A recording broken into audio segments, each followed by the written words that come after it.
Hello. Okay, I'm just gonna get straight down to the point because this video is about to get real preachy, real ranty, and real frustrated. So strap yourselves in. This is about to get serious. Okay, so this video is just inspired because I was thinking about things, and this is a topic which gets covered but doesn't get covered, and there's loads of opinions on it, and people probably say like all this stuff has been said before, but I think it's something, it ties into it's about like feminism, but it also ties into marriage equality and LGBT rights as well, because the first question or the first challenge I want to issue is to think of a famous gay man or a gay man that's in the media. And most people are going to say like Oscar Wilde, Harvey Milk, Graham Norton, Neil Patrick Harris, Elton John, David Norris, Paul O'Grady, Rory O'Neill, even Tyler Oakley. Because the fact is, we know over 20 gay men who are in the media or who are famous gay men, because we do. But if I asked you to name a famous gay woman, most people will come up with one name and one name only, and that name will be Ellen DeGeneres, because she is arguably the most famous lesbian woman in the world. But the problem is, you can only name one. And if you can name more than one, if you can name 3 or 4 or even 5, I defy you to name more than 15, because you can't, because there's not more than 15 gay women in the media, or at least not 15 gay women who get the same space to speak their minds as the amount of gay men. And I have nothing against gay men. I think it's great that they get their mouthpiece and they get to say whatever they want to say. And this isn't a homophobic thing. This is about gender equality. Because the fact is, even gay men get more opportunity to voice their opinions than gay women.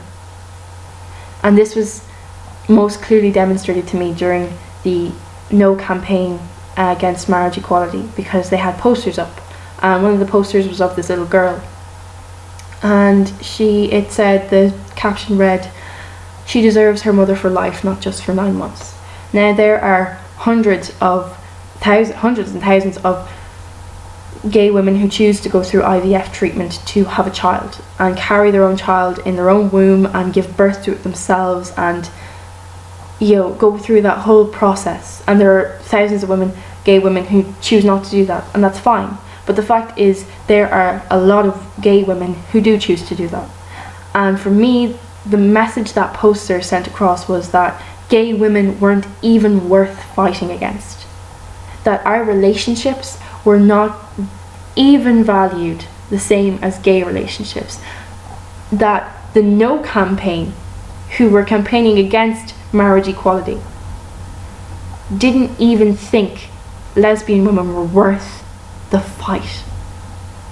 And that was devastating. The fact that even when you see, Bible belters on TV in America, they always talk about sodomy and sex, but it's always sex between gay men. It's never sex between gay women, because gay women aren't considered even equal to gay men.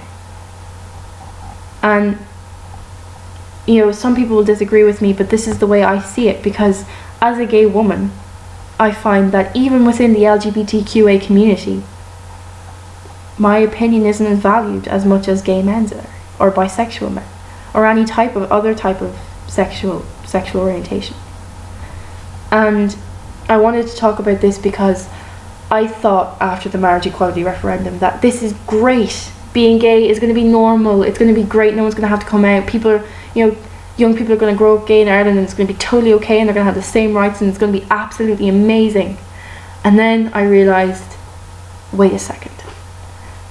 This is probably what the women who fought for the vote for women thought when they finally got the vote. When they finally got to wear trousers, they probably thought, oh my God, we're going to be equal. Soon there's not going to be any difference between men and women. And that was over 100 years ago. And the fact is that even within the last 100 years, women have really not come all that much further than they were. You know, you're gonna get people saying, well, you got the vote and you got to wear trousers, but that's it. There's nothing else. I mean, we get to work, but I mean, the only reason we got to work was because the world was at war and they needed us. And if it wasn't at war, would we got to work as quick as we did? No, of course we wouldn't have. And the fact is, if I went into a job tomorrow and I was working the same job as a male counterpart, he could get paid more than me, and there's nothing I could do about it, because he's a male and somehow he is more entitled to that extra pay than I am. And even if we did the same job to the same exact ability, he would still get paid more. And the fact is, people often say to me that at least you're not in Afghanistan, or where women aren't allowed to drive, or at least you're not in a country where you can get stoned to death for having sex outside of marriage, or revealing your head in public, or being promiscuous. Or they often say, at least you're not gay in Uganda where you can get hung for it. And to those people I say, just because I am not a woman or a lesbian in another country does not mean that the inequality that I experience in my own country is any less important. The fact is, just because I'm not in a country where I have no rights does not mean being in a country where I have some rights is any less unfair.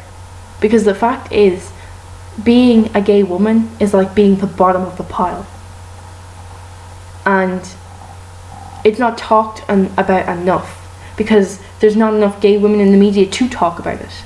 The fact is, people dismiss lesbians as these feminazis, and even that word annoys me. And the fact is, people hear the femme in feminism before they even think of the idea behind it. And feminism is about gender equality. And the thing is, even within groups which are unequal, the women are the bottom of the pile. And it's bullshit. It's absolute bullshit. And I just wanted to get my feelings out there into the world, and remind people that just because, you know, you get the right to something, or just because some monumental thing happens, does not mean that, you know, you're equal or the fight is over, because it's not. And it's not over for women, and it's not over for the LGBTQA community, because there's lots of people who don't have their rights.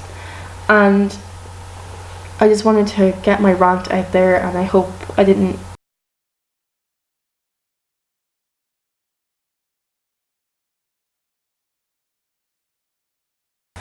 and you know, same as usual, like, subscribe, share, tell your friends, and tune in next time for a less preachy video. So, you know, fight the patriarchy, gender equality,